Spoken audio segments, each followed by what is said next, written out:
Hi everyone. I think we're going to start kicking off now, and I hope everyone enjoyed the kind of kickoff keynote talks. I think this is going to be a lot more fun because we get to be a lot more nerdy here, much less on the businessy kind of side of things. So thanks everyone for coming out so early, and hello people of the internet, I think are around somewhere. Yeah, thanks for coming along to Unreal Fest 2022. It's actually really cool for me because it's my first Unreal Fest as well in person in a long time. And it's my first Unreal Fest since joining Epic about 2 years ago. So I'm a technical account manager, and I'm with Epic Games based out of Singapore. So I take care of Southeast Asia, which being in Singapore is a really cool place, but it becomes really, really small when you're trapped there for 2 years. So it's great to get out traveling. It's really cool to be in New Orleans, and my voice might be slightly gone because New Orleans is actually a really fun city, and I've been here a few days already, doing work, of course. That might involve a few drinks here and there, but it's mostly work. And I got to give thanks. So I got really lucky that one of our other evangelists that was meant to give this talk wasn't able to come. So I had to bite the bullet and come all the way out to New Orleans and have fun with everybody here for a week. So I'm going to be talking about making better blueprints. And this will be a bit of a mix between some beginner stuff, some advanced stuff, and hopefully a few things that just maybe you didn't know about and you've been doing something for 10 years and then you realize, damn, I could have been doing this a hell of a lot quicker with one button press. Because I normally go through that whenever I watch one of like Chris Murphy's talks or see Ryan Brucks and things as well. So hopefully everyone gets a little bit out of this, but we've got a lot more advanced talks and more beginner talks and just a bit of everything over the next few days. So there should be a bit of everything for everyone. So we're going to start things off, and this is totally legit. I didn't make this up on the spot at all. But we've got the 4 C's of blueprints. We're going with cleanliness, creation, classes and sharing, and communication, because that seems kind of cool to have a bit of a tagline to go along with this one. And I actually wanted to start things off with the cleanliness one because it's something that is pretty often forgotten with blueprints. And it's just programming. If you've got good programming practices, you should follow the same rules with blueprints. And the really cool thing with blueprints is, like, if I need to debug somebody's C++ code and see, is this really bad code? It takes a long time to read through it all. With blueprints, I can just open the screen and look at it and go, wow, that's not good. So this is why the first thing we're actually going to talk about is de-spaghettification. So spaghettification is actually a scientific term for getting sucked into a black hole, which you can kind of do with blueprints. But cleaning up the spaghetti code to make sure that it's readable, it's easy to work with, and it's good for when you want to hand it over to another developer, they need to know what's going on and how they can start to work with it. So the first kind of tip that I've got here is around color coding. So most people will be familiar with comments, but maybe you're not so familiar with being able to actually color code them. So if you've got specific things that happen a lot, whether it's like, okay, this is a movement component, or this one's handling particular type of logic and we follow this a lot, you can color code those comments. And you can actually go through, and in here you'll find the same options where you can change the size of the font for the headings, you can change whether you're showing the bubble, and you can also change it so that you can move things around differently. But another little tip that I snuck in here is you can actually create color swatches. So on here I've shown that you can just grab a color and you can just drag it into the top left there, and you'll start to create a swatch. So you can add multiple colors in there, and this will create a theme for you. So I haven't shown it on here, but you can click the little arrow there and you can name that theme and you can set up multiple themes. Really handy because these actually persist across everything. So when you're going into UMG, you can access these same themes. And then when some other developer goes, I wonder what that red was, they don't need to go look through the notes and figure out the CMYK values. They just go, oh, that's a green one. So really handy little tip there. Blueprint bookmarks, another one that I see people don't use so often, but in the viewport you might be familiar with using the bookmarks to move the camera to a location, press Control and a number, and then you can snap back to there really easily. But you can do the same thing in blueprints, and this will actually remember like the position that you're in as well as the zoom level as well. So when you want to easily be able to jump back to a couple of nodes here, you can just set that and then just press Control, 1, 2, 3, 4, whatever number, and then you press Shift and the number again, and you can jump back to that location, zoomed into that same spot again. And that one people might have picked up a bit, but we actually also have the whole blueprints kind of tab that you can open up. So you go into the windows and you open up the bookmarks one, sorry. So in there, you'll see that we've actually already got one set up straight away for any comments. So any comment boxes that you add automatically get it added in there. But in the little top left button there, you can add new bookmarks, And again, that's going to record your location that you're currently looking at as well as the zoom level, so it makes it really easy to snap back to those locations. And this is amazing when you're taking over somebody else's stuff and you don't know where to look, what to find things. So here you can just jump straight to it. It's really nice and easy. And we kind of already covered a couple of these ones before, but I did want to kind of go back over it again. So if you didn't know how to create a comment, just drag a selection box out across a bunch of Blueprint nodes and then press C. That creates your comment box for you. And then again, you can go through, color code it, change whether you want to set it for a color, or maybe you want to make the fonts a bit bigger, maybe you don't like the bubbles, maybe you do. You can also set on the comment boxes when you drag it, whether it drags everything inside it or if it just drags the box. But another one here that it's shown a lot on this one because this is one of our example pieces, but the node comments, if you right-click on any node, you can actually add comments directly on that node as well.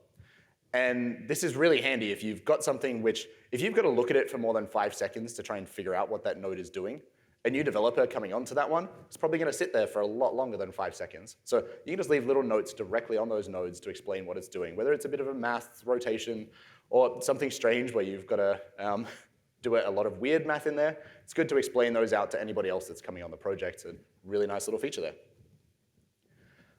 And the next one we've got is collapsing nodes. So this one's a little bit of personal preference, whether you like to do this or not. But again, it's just select them, right-click, and you can collapse it down to a node. And what this does is turn it into a single node, but you've still got all of those Blueprint nodes and the whole graph sitting there that you can jump into. And you can uncollapse that node as well if you change your mind. For me, I don't tend to use that sort of one so much because I like to see everything that's happening in there. And as long as you've got good programming practices, which again, Blueprints is just programming, if things are nice and clean, then you don't really need to use those so much.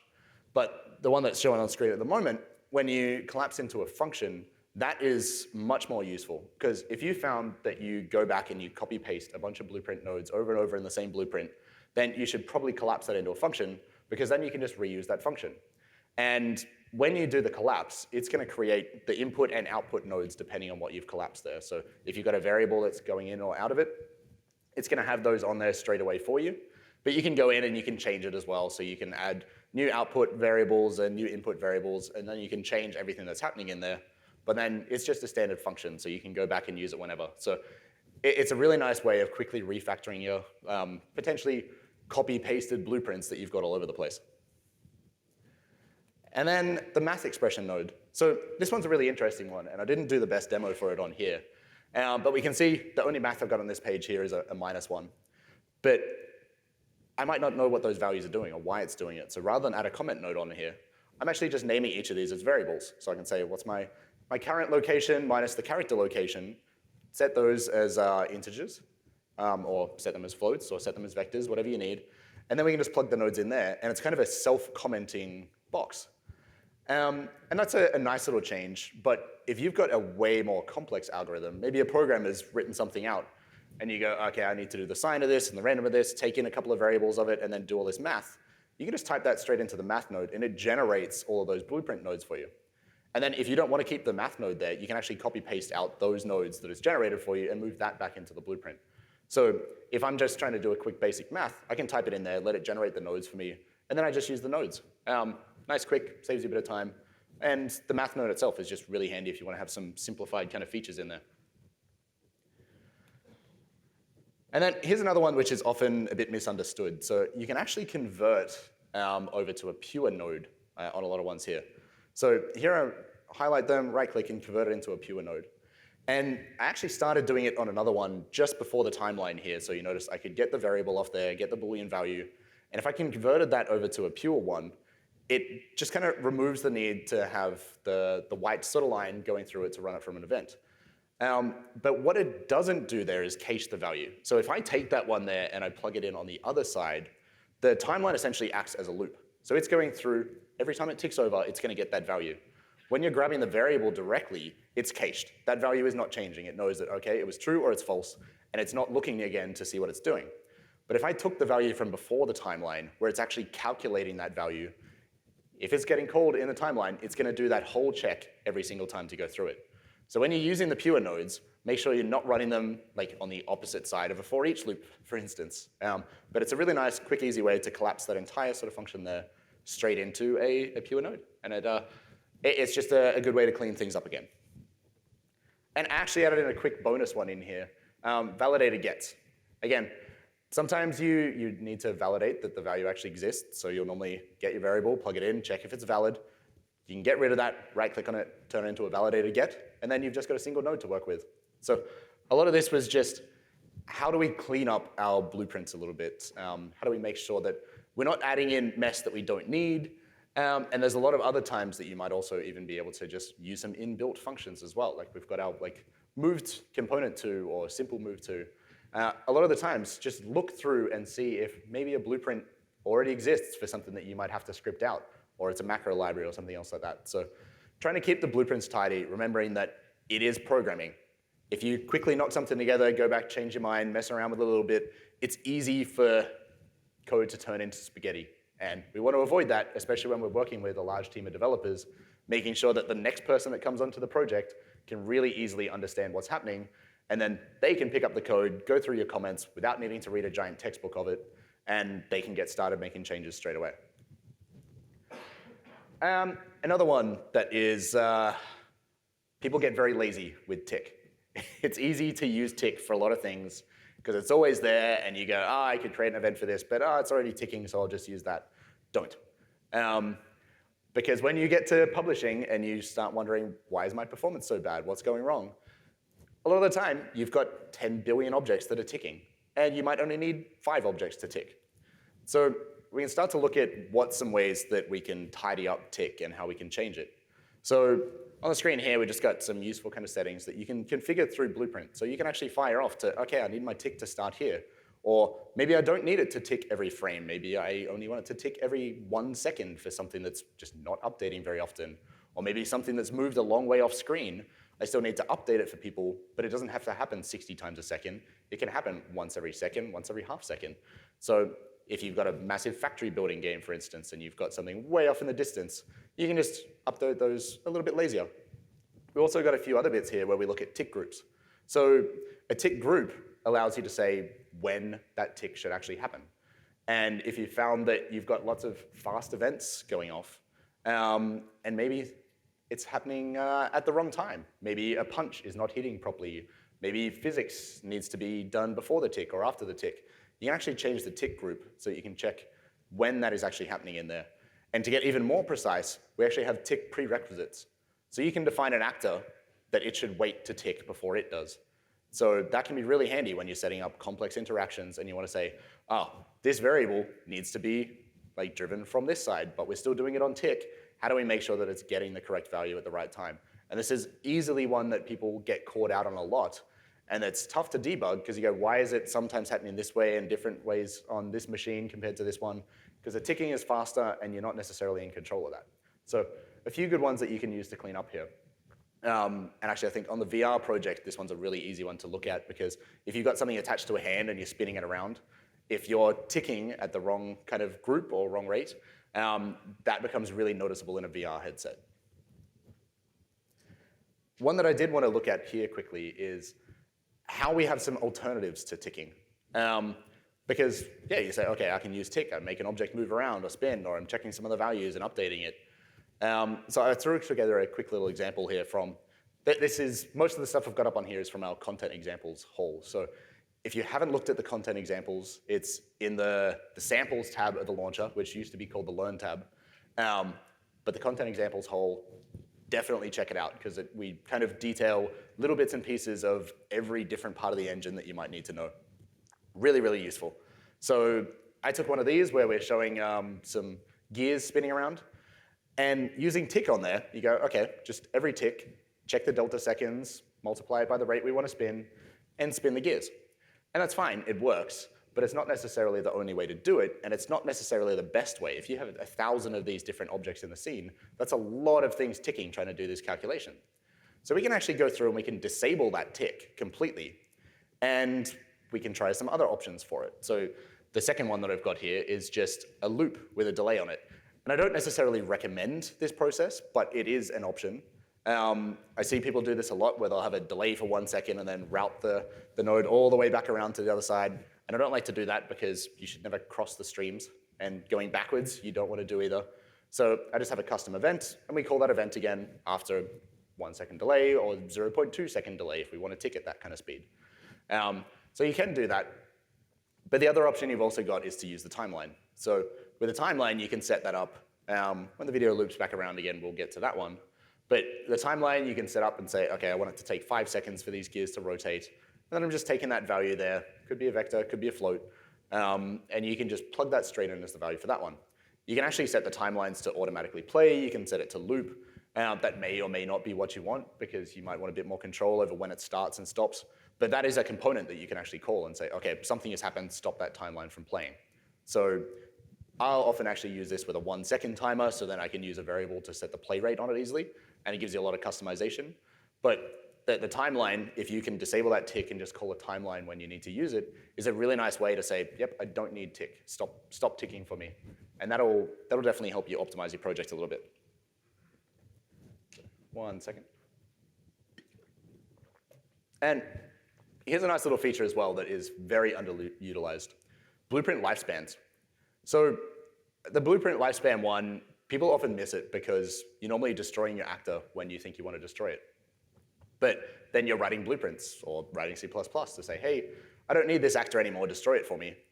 But why bother when you've just got a button? You can say, oh, I'm just spawning in a particle effect and a sound for a hit or something like that. That should only exist for 3 seconds. Using the blueprint lifespan, you can just have it automatically destroy itself after 3 seconds. And then zero code is better than some code. So it's just a nice, quick, easy one. Just type in your lifespan, and then it'll take care of the killing the actor for you. And finally on ticks, dump ticks. So dump ticks, one word, type it in on the command line and have a look. So this will list out everything in the scene that is ticking for you. It's also going to show you what tick group and the prerequisites that they've got. So you can actually go through and just check out like how many things are ticking in my scene. If you see 1 million things ticking in there, maybe it's time to clean things up a little bit. But nice and simple, just fire it up whether you're in the editor, or you can do it straight when you're running a project as well. But it's good to start debugging and seeing that how many things are ticking that somebody might have forgotten about, and especially when you run into those issues with maybe a variable is not updated when you want it to update because it needs a prerequisite or it's in the wrong tick group.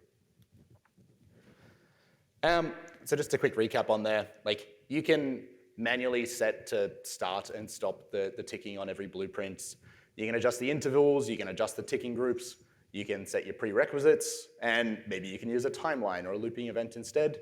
And check out Blueprint Lifespan. Like if it's just a quick event that only needs to spawn a particle or something, Blueprint Lifespan is a great way to not bother writing a new event, listening for when it should die or anything else in there, and you can get rid of tick entirely because a lot of you might have just been using that to create a quick timer to destroy it. And then test it all out with dump ticks. That'll help you debug, and it's a great way to just check on a lot of stuff that like maybe you didn't build all those blueprints are ticking, but you want to go back through and do some optimization. So next bit we want to look at is soft references. Another one that is often a bit misunderstood, and this is why I actually went back to check on what our documentation says about it and what video content and things we've done about it. So Christian Allen, one of our other evangelists, did a talk with Victor Broden a few years ago now. But I really liked his quote because I used to be a web developer for about 10 years before I thankfully made the jump out and got into interactive stuff instead. But if you look at a soft reference the same way that you might look at a web link, like you click on a URL, it's going to take you somewhere, and then it's going to load up that object and tell you what it is. A soft reference is very much the same sort of way of looking at things. All it's doing is saying, hey, here's this object or actor that I want to know about. I'm keeping track of where it is in the future so that when I want it, I can grab it. Compared to if you just say, okay, I want to spawn actor, it's going to be able to spawn that actor in and know that it exists. So that gets loaded in straight away. Even if you've got a spawn actor node sitting on your blueprints, even if it's not plugged in, it's going to load whatever that actor is into memory so that if it was plugged in or if you want to do something with it, it's ready to go straight away because you don't want to have to wait 5 seconds for a giant FBX file or something to load in. So it needs to know that it's there. So this is where we use soft references. So you can say, okay, I'm about to load in this asset. Maybe I've got a character that's got 50 different weapons or 1,000 different pieces of clothing that you want. You don't want to load in all of that clothing as soon as you load the game because that'd take a long time. And then especially when you're only wearing one piece of clothing at a time, You can just use a soft reference to say, okay, I'm going through my menu, I'm checking my clothing items. This is the next one I need to load. Use the async load asset, and then when it's completed, it'll load up that asset for you. And then you can do whatever else you need with it, save it out as a variable, use it as a standard hard reference by that point. But up until then, that is just sitting there waiting to be loaded. And a lot of people get caught out on this because if you're using hard references, it's really easy to get into a long chain of hard references.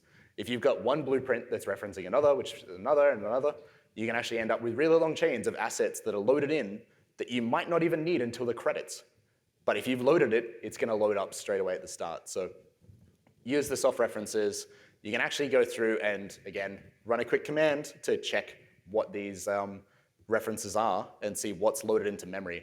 If you're seeing a lot of stuff loaded into memory that you don't need in that level at the moment, it means you probably got to go back through, do a bit of refactoring, change the blueprints so that you got a soft reference on there. And especially if you're using data tables with massive lists, make sure everything in there is a soft reference rather than a hard reference. Otherwise, you could instantly load up 1,000 things that you don't care about until you suddenly care about. Blueprint debugging. This one is probably most people are familiar with. You go into your blueprints, right-click, add a breakpoint. We actually have a full blueprint debugging tool that you can go through. So in here, you can open it up in a window. You can do it in the viewport or straight in the blueprint that you're in, and then it'll automatically select it. But here we can then see all the ones of this class that are in the level. We can then actually go through, and remember when we wanted to see what tick was doing what events were happening when, we can actually go through and see the whole timeline of all these events that are happening. And then we can go through, check all the breakpoints that we had, maybe they're disabled, we can turn them back on again. When it does the break, we can then actually get a view of what are the variables set at that particular time. Like when I did that breakpoint, what's happening on the screen, what's running through memory, anything else that we need to debug through. Because I know for years I didn't know about this one, and I just put breakpoints all over the place and had to step constantly to try and check, add watch on the values all the time. But this is a great way to just check anything that you've got. Any value that you are watching will show up in the list on the right-hand side there, so you can see all the vector values are straight in there. Really good way to just kind of bring your debugging game up a little bit. And this one is a new tool with 5.1. So 5.1 is in preview at the moment, so you can grab it from the launcher. Don't build a game with it yet, but check it out. A lot of cool new stuff in there, but this one's quite nice because all that we've been talking about so far at the moment is how to make your blueprints a little bit tidier, how to make it easier for people to work with, and how to optimize a bit more. But sometimes the best blueprint is no blueprint. And sometimes you do want to move into C++ and refactor a bit of that blueprint code. But to get started in C++, it's a big jump to go from blueprints. So with the new blueprint header tool, you can actually go through and get it to generate all those C++ headers for you straight away. That makes it much easier. You can just copy it straight out of there, go into C++, and use that as a starting point. Really nice little tool in 5.1. Definitely check it out. So I zoomed in on this video a bit too late, but it's the same thing. So maybe you can see a little bit clearer here that, yep, as soon as we add in a function, it's generating in that header, and as soon as we add in any variables, it's going to do that as well. So it just makes it much easier for us to get started, especially if you're a beginner in C++ and you don't really know what all the headers are. It's a really nice way to make it just a bit easier to go, okay, maybe later on I will shift that into C++ because I'm not quite getting the performance I want, or maybe I want to hand it over to a programmer. Okay, so that was everything that I had on cleanliness. And I hope that people got a few nice tips out of that one, because it really is important to just think that blueprints, it's programming. It's a different style of programming, but if you have bad programming practices in C++, you get the same issues in blueprints. It's just far easier for us to tell when someone's been lazy in blueprints because it looks like spaghetti. So we can fix that with a few of those tips, hopefully. Next bit I'm going to go into is creation. So blueprints are really, really good for being able to create content, whether it's with edit utility widgets or just spawning things in a level. You can do a lot with blueprints. And I'm not going to go too much into construction scripts because I'm sure most people here know what construction script is. You set up your code in there, and it's going to run whenever something changes to that actor. If you move it around the level, it's going to fire off every single tick, which can be good and bad. But maybe you don't want that. Maybe you want some different functions instead. So we'll look at a few different options for what you can use instead of construction script there. But here's a nice little example of that construction script that you just kind of saw on screen there is running this one here, where we're using the spline. So we've got a spline component that we can add into any blueprint, which then lets you drag it out throughout the world. So you can hold Alt and drag new spline points on there. Really great if you're trying to generate pipes or roads or landscape or anything. But you can take that spline and then build on top of it, get the points that it's got, get the direction, rotation, length, axis. You can animate objects along it. You could spawn actors all across it. But then in the same way, you can say, okay, at these many points, I want to trace down and I want to see, is there a rock there? Is there grass there? Should I spawn something there? What's the angle and rotation and tangent? And we can check all that and then create new meshes with it. So a nice way to do that, which you can see in this example, is we actually use the exposed functions on it. So another really cool little feature that's just hidden behind one little box. When you create a custom event in a blueprint, there's a little one there that's called call in editor. If you tick that and make sure it's exposed for that blueprint, you then get a button on the side here. So those little buttons, which are the delete drops, drop mesh, and drop meshes, that enables us to call those custom events directly when we're in the editor. So this lets us use it to design these worlds and create custom tools that we have for it. So we can move around that spline, see where it's going to go.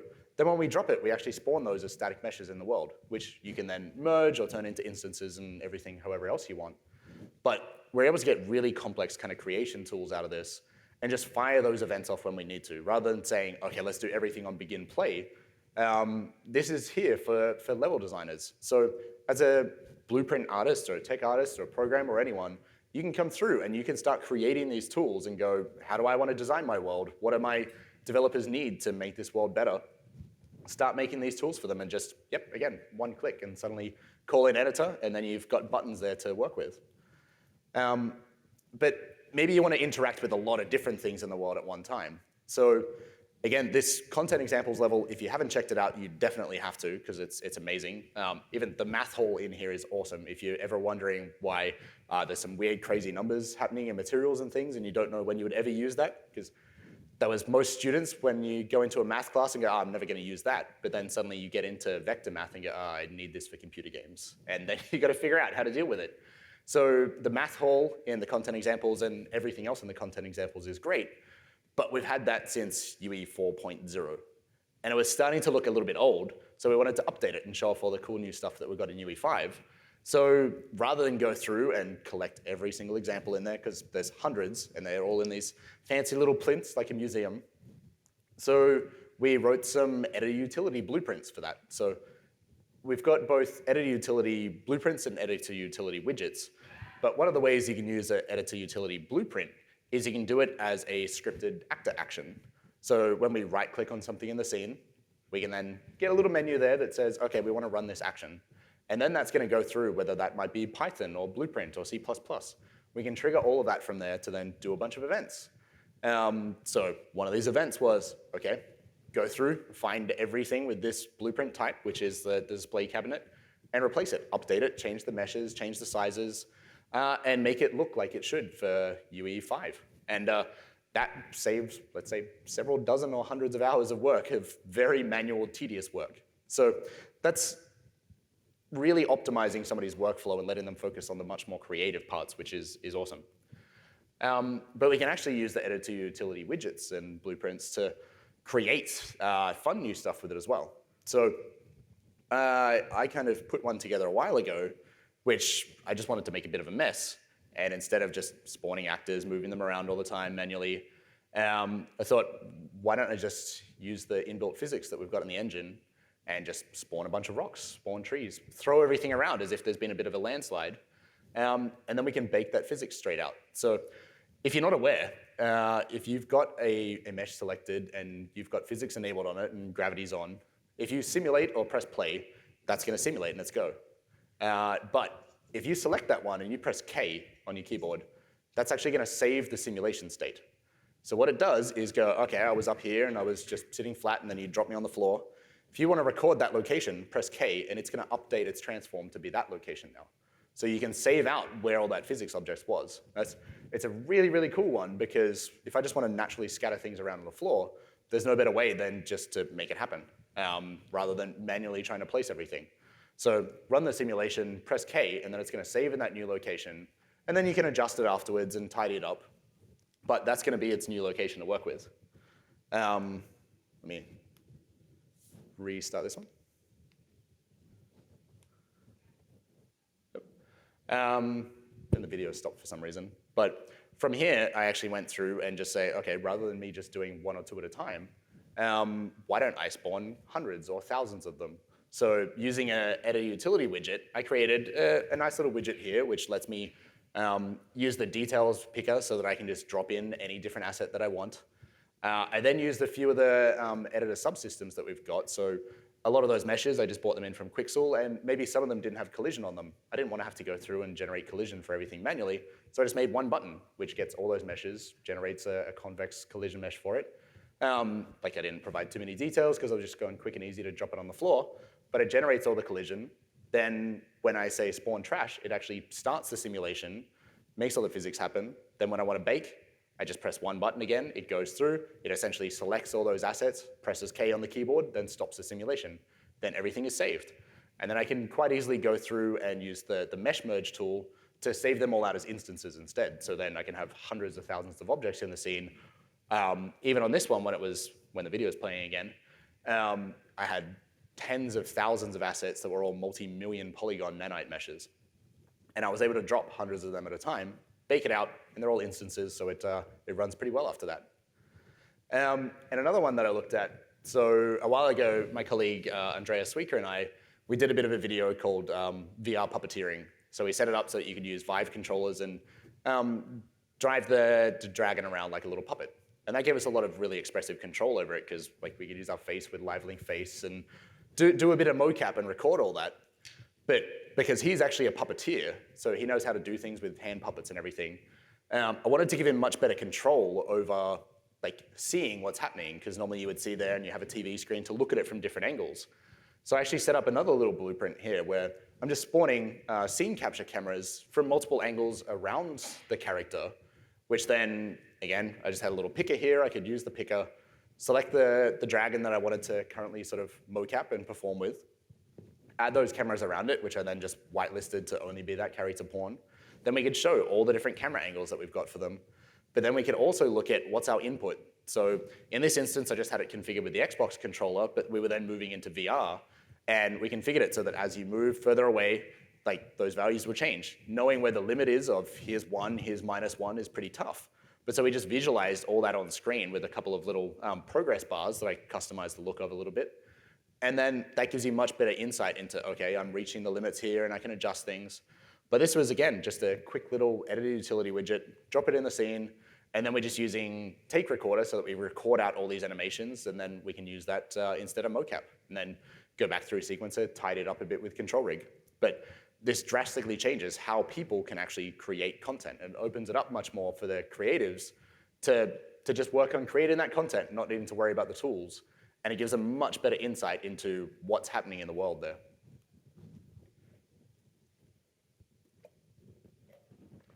So Geometry Script is another new one in UE5. This is a really, really cool tool. So we used it really heavily in Lyra, which is another example, which if you jump into the samples tab, you'll find Lyra. It's kind of like Unreal Tournament. You've got a multiplayer shooter game there, really good example of a lot of content. But most of the spaces in the world here are actually built with Geometry Script. So here you're seeing one of those scripted actor actions again, where we can convert from that static mesh, which is optimized, it's good to have at runtime, but we can jump back to a geometry script here, where we've set up some blueprints that let us configure a bunch of values with it, where you can easily go from, okay, here's a massive hallway opening, to suddenly I want this to be a window instead. So for a level designer, rather than needing to go right back out, go over to their 3D modeler and say, hey, can you create me a new doorway? Can you change this? I need to tweak everything. Getting rid of that backwards and forwards to say, I just want to make a tiny tweak here. And then you can convert that back into a static mesh afterwards. So all of this is sitting in the Lyra example. You can go through, check out all the blueprints, see how it's running. But the really cool thing with Geometry Script is this works in runtime as well.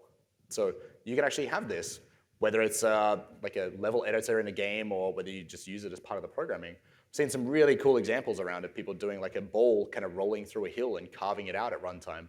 If you're working on a billion polygon nanite mesh, it's maybe not a good idea, but whether it needs to be a good idea doesn't necessarily stop you from trying it out. So it's a lot, a lot of fun that you can have with it.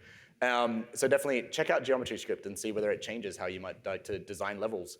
You don't have to just use the box for everything anymore. Using the new modeling tools that we've got, combining it with Geometry Script, you can create these really nice tools that gives a level designer far more capability than just working with the assets that they've been provided. So definitely check out Lyra. It's a really good example, and I think you'll find a lot of cool stuff in there. There's way more on top of the Geometry Script there as well, because it's all running through a lot of networking, it's multiplayer, and it's designed to be cross-platform and everything as well. So really cool example that you can check out for that one.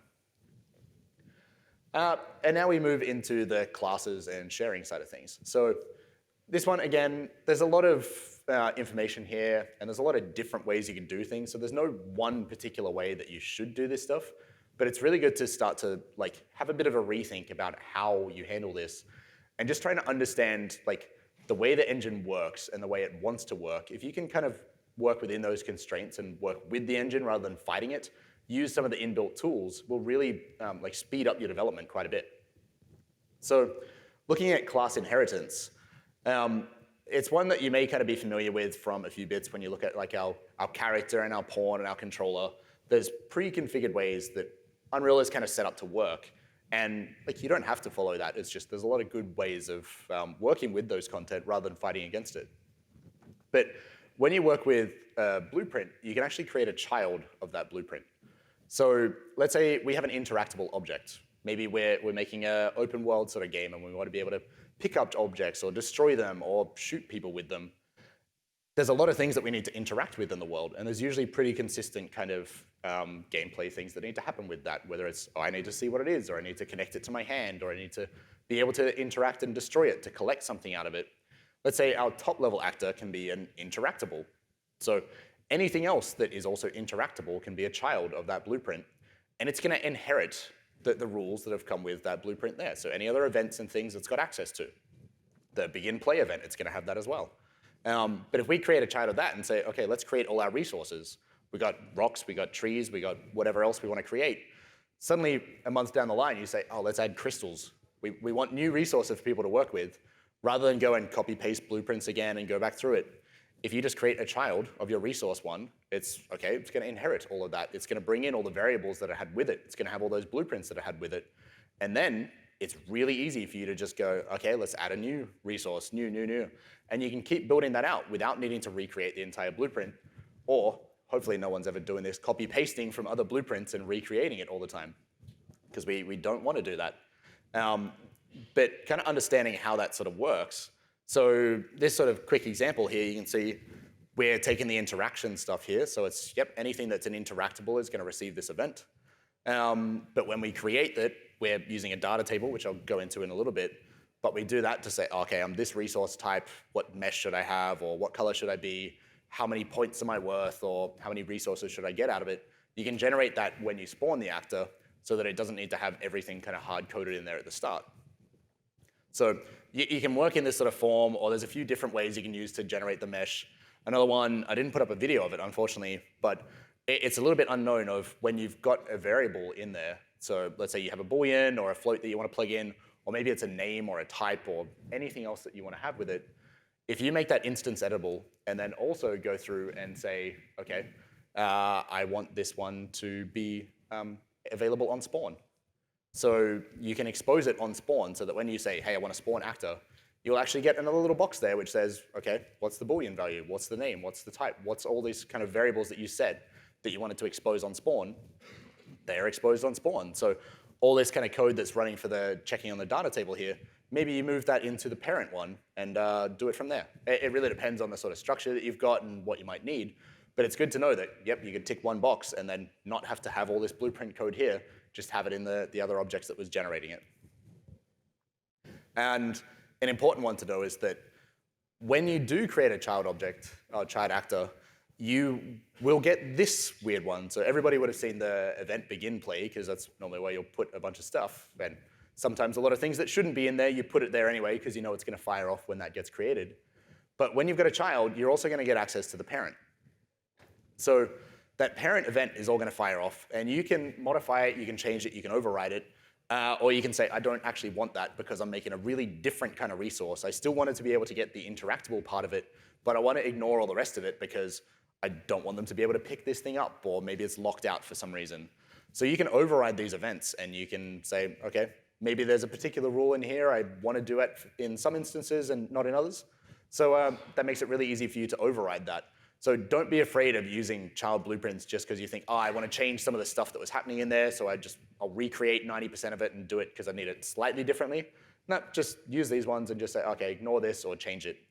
And you can actually go through and override a lot of the stuff. So another one that might be slightly hidden, you've actually got the overrides in here. So when you check the functions, just hover over the functions header, and you'll see that there'll be a little overrides one. And in the overrides, you can see everything that is available to this child blueprint. And that might be coming in through an instance. It might be coming in, or an interface, sorry. It might be coming in through the parent or on its current actor. So you can go through and you can override all those events, change it, and say, yep, I want this one to be really different than the other ones. And so you get full control over how you handle this and what you want to override and what you don't. So it makes it much easier for you to say, okay, yep, it's pretty close, so I will stick with the child blueprint to get all the benefits of that, but you can go through and you can modify it afterwards. So data tables is one that, like, I sort of touched on a little bit before, but if you haven't used these before, they're really awesome. And I've done a lot of work with different data and things before. I was doing like IoT monitoring on industrial equipment before I came to Epic to work on more fun stuff. But we're working with billions of data points in lots of Excel spreadsheets and things. So data tables are really useful in that sense, because if you have tons of data sitting somewhere, I've seen far too often people put inside an actor blueprint and go, okay, we'll create a struct and turn that into an array and we'll put all our values in there. No, don't do that. It's a bad idea to have things that you can't easily kind of debug. You don't necessarily know where that data is, what's happening with it. And maybe you need other blueprints that also need to call that. So a data table lets you access that from any blueprint quite easily. You can just call it up and get them by the row name or get the particular row and things, and you get all those values in there. You can actually now also do composite data tables as well. So if you've got a bunch of developers that need to be working on different parts of the data, you can have multiple data tables and create a composite data table to bring them together. So then your blueprint can just look at that composite data table and work with that. A nice little example is, let's say if I was building a tower defense game and I have hundreds of waves and I need to say, okay, I got to spawn these different types of monsters, but I'm on level 5, and so how should I have that? You can say, here's what we're spawning in. This is their upgrades. This is their damage. This is everything. You can do the same with the towers, so that you know, okay, at level 2, it's got this amount of damage, and it does this damage over time to these type of characters. So you can set all your values in here. And really exciting for a lot of the data science people is that this all links directly into a CSV as well. So you can right-click on your data table asset, export it out as a CSV or a JSON, do something else with it. But you can also import that CSV and turn it into a data table. So as long as you've created the struct, which will define like what the column types are, so you say if this is a float, a name, a texture, or whatever. Once you got that defined, you can just drop your CSV and tell it it's this type of struct. It'll create that data table for you. But because a lot of the time we'll be doing balancing and things in the game itself, and you've got it in the blueprint programming. But it's much more efficient if it's just looking at a value in a data table rather than trying to calculate, oh, okay, it's plus 10% and I've done this and I need this. If it's going to do all that math, it's taking up computation time.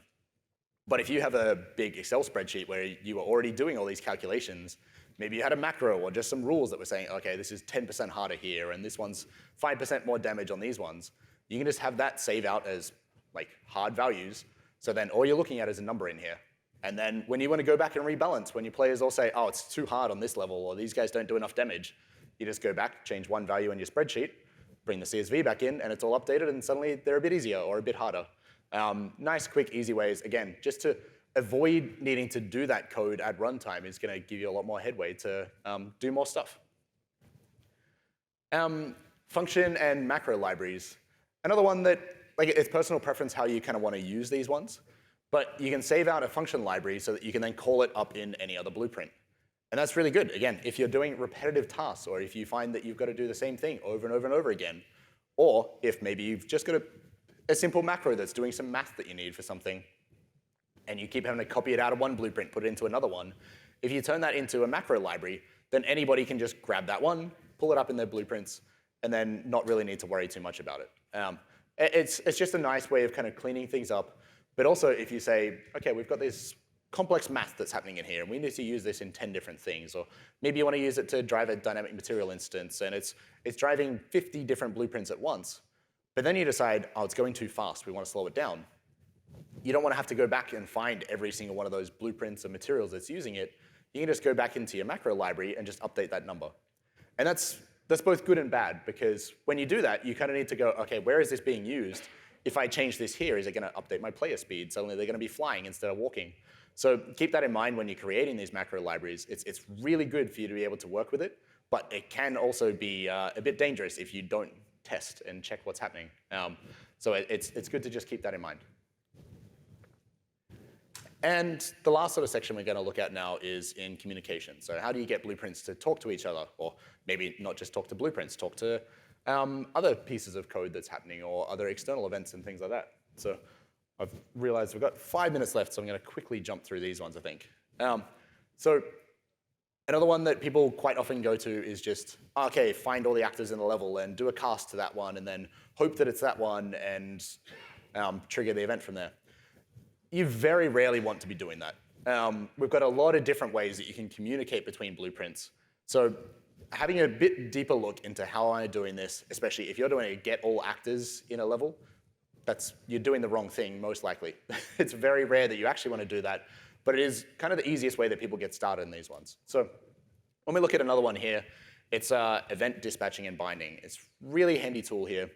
And I'm going to go back to my web developer days and say that if you've done any of that stuff, you can consider this kind of like a pub sub, the publisher-subscriber agreement. So on start here, we're actually saying, OK, I want to bind to this event. And here we're actually saying, OK, I want to look at the game mode, and I'm going to bind to an event that's happening there. And then I'm going to trigger something that happens when it goes off. So essentially, you're going to be having a broadcast that can go out to multiple different blueprints. Anybody that has set up to be listening to this is going to receive that broadcast, like you've dialed in your AM radio, for those of us old enough to remember what that is. It's going to be listening for that signal, and then it's going to fire that event. So you can trigger these in a few different ways. You can drop straight into the event there, or you've got another way you can do event binding as well, so that you can clean things up a little bit and keep it separate, or event dispatcher, sorry. So it's up to you. You drag off the red pin from the event when you create that. So this is one of, if not the only times that you're ever going to go backwards from a blueprint, and it's that little red pin. You'll drag it out, and then you can bind to that event. So there's lots of different bindings that'll be in there by default. So here, this update resources one is one that we've created in that other node, but a quick one will be like on mouse click or something. You can get that from another blueprint or from the current blueprint you're in, bind to that, and multiple other actors can listen to that. So if you set it up and say, when someone interacts with this, then it needs to talk to these 5 different blueprints. And instead of needing to cast, get each of them, and maybe it fails, maybe it doesn't exist, you can just jump straight in with this. They're all listening to the event, and they will trigger it. And, well, you can see that a little bit closer there. Interfaces is another method here. And this is another one that is really, really awesome, but it's often quite misunderstood because it's a little bit hard to figure out how should I do it, what's the interface. When you create the interface, it just seems like a blank screen and all you've got to name. But that's kind of the benefit of it there. So an interface lets you communicate with other ones that have implemented that interface. So you'll create an interface kind of the same way you create a normal, well, slightly different than a normal blueprint. When you right-click in there, don't go into the blueprint class one. There's a little blueprint section there. And that's the same place you create the blueprint functions and the blueprint macros. But you go in there and you create an interface. And then in the interface, you can actually create multiple different functions. So you can set up then to implement that interface. So any blueprint that you say to implement the interface, that little one over there, it's then going to have those functions available to it. So you can broadcast to that interface, and you can also be listening to that interface. So a quick one that we can see here is when we want to interact with something that we set up previously through all our interactables. We can have that interface on them so that we can handle that communication. It might be that I'm hovering over this one now. Is that something I can interact with when I pull the trigger? If I've got the controller and I reach down and pick it up, OK, I can interact with it. It's going to send the event. But it means that we're not telling it what to do on the interaction side. It's the interactable object that implemented that interface. It's going to receive an event. And then in there, we can tell it what to do. We can say, oh, we want to destroy it. We want to pick it up. We want to add it to our inventory. It's going to handle that on that side, which gives you much more control. So all we're doing here, again, it's a broadcast. It's going to send it out, and the receiver is going to do something with it. So this gives you much more control over what you want to do with things and how you should communicate. And this is usually probably one of the best ways that you want to handle that for most things.